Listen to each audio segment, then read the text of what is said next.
இன்றைக்கி evening snacks ரெசிப்பியில் கார கொழுக்கட்டை எப்படி செய்கிறதுன்னு பார்க்கலாம். இது குழந்தைகளுக்காக ஈஸியாக செய்கிற மெத்தடு. ஸோ அதுக்கு நான் ஒரு கப்பு கொழுக்கட்டை மாவு எடுத்திருக்கேன்.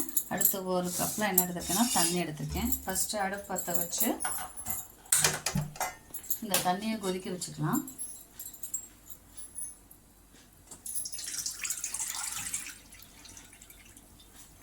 தண்ணி கொதிக்கட்டும்.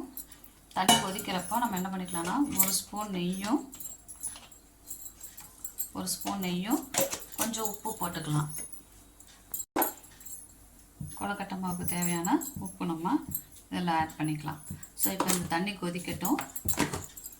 இப்போ தண்ணி கொதிக்க ஆரம்பிச்சிச்சு. ஸோ இந்த சமயத்தில் நம்ம என்ன பண்ணலான்னா மாவை போட்டு நல்லா கிளறி விட்டுக்கலாம்.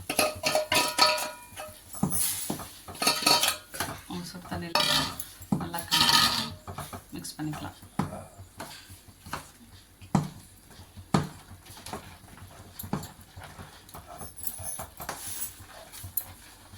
ஆஃப் பண்ணிவிட்டு நல்லா இதை எல்லா பக்கமும் அந்த தண்ணியெல்லாம் போகிற மாதிரி நல்லா மிக்ஸ் பண்ணிக்கலாம்.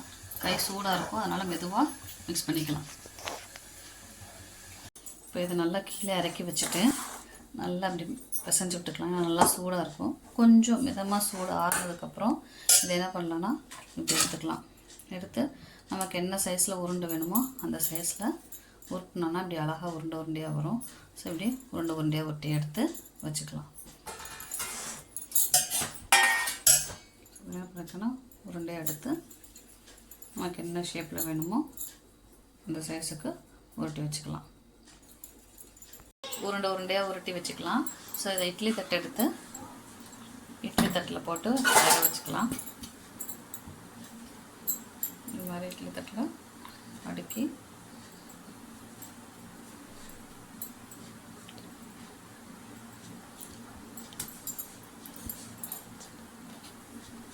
இட்லி குண்டால தண்ணி சுட வச்சு வச்சுருக்கேன், அதுக்குள்ளே வச்சுக்கலாம்.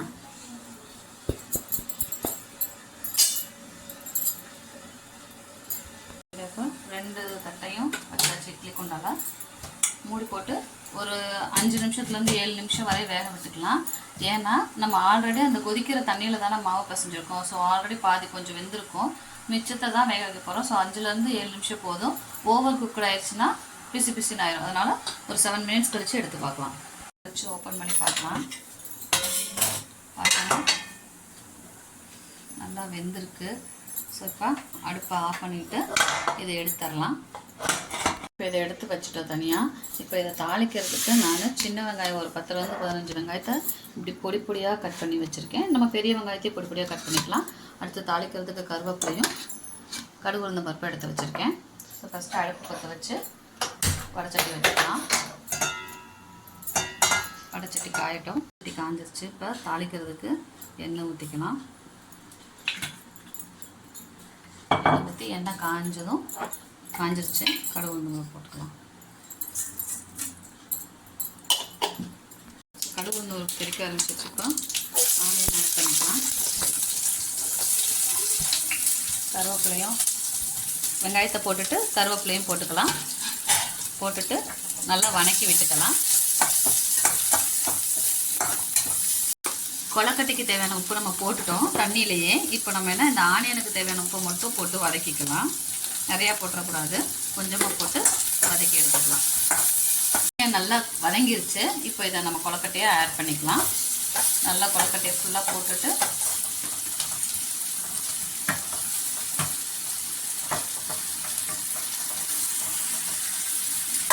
இதை நல்லா அந்த வெங்காயம் எல்லாத்துலேயும் படுற அளவுக்கு திருப்பி விட்டுக்கலாம். சிம்மில் வச்சுக்கலாம் அடுப்பை.